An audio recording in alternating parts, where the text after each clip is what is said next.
Welcome back to the Paddy Power Sports Network, joined by Kenny White. I'm Todd Fuhrman. And Kenny, an NBA elimination game on the docket. Can Miami find a way to right the ship, given what we saw in games 3 and 4? Absolutely not. with two horrific efforts in the last two games at home, San Antonio's clicking on all cylinders right now. This is a San Antonio team I thought was the better team coming into this. I'm positive about it now, obviously, and I think most people are.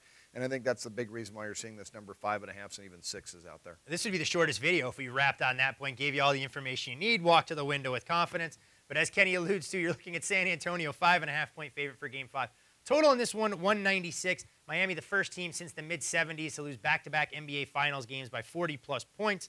The biggest difference maker, Kenny, for the Spurs the last two games has to be Kawhi Leonard. Yeah, no doubt about it. Kawhi Leonard has been big, and Popovich has been asking him to step up.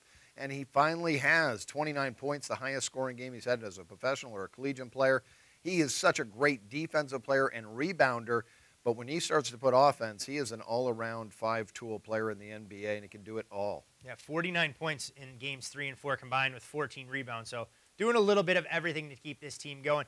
Safe to say that he may be their best player despite the aging 3 we know that and recognize the San Antonio Spurs by? I actually had him the highest-rated player on their team from the beginning of the season. He's a box score stuffer. He does so many things so well.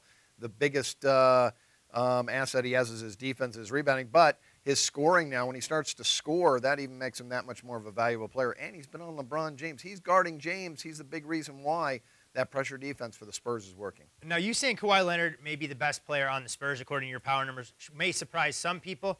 It won't surprise anyone when we talk about Miami's best player being LeBron James and what he's meant to this team, but somebody else has to step up. He can't do this all on his own. No, he can't. He needs a lot of help from Bosch. Bosch has got to hit shots, but I was impressed. Bosch took the basketball to the rim, but San Antonio's defense, too solid.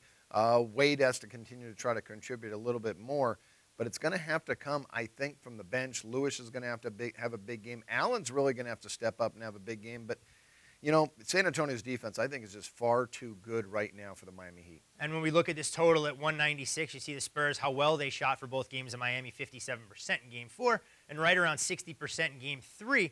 How do we go about approaching this total, knowing if they're going to shoot the ball that well, it's still a little bit tough to try and go under this current number? It really is, because you're looking at the pace in these games, but the shooting has been so good for San Antonio, it does scare you. The pace is an under pace, the shooting is an over. I'm going to pass on the total in this game because if Miami falls behind, they just could quit playing defense. San Antonio could put up a huge number, even though they'll run the clock down late. They may miss in the fourth quarter of this game. Now, historically, I know you said you may pass on this. Anything to take away as far as elimination games are concerned, trends shading to the over or under in this particular spot? You know, I've seen a lot of games, not Game 7s, but Game 5 or 6, when a team's going to win a series, they usually go over.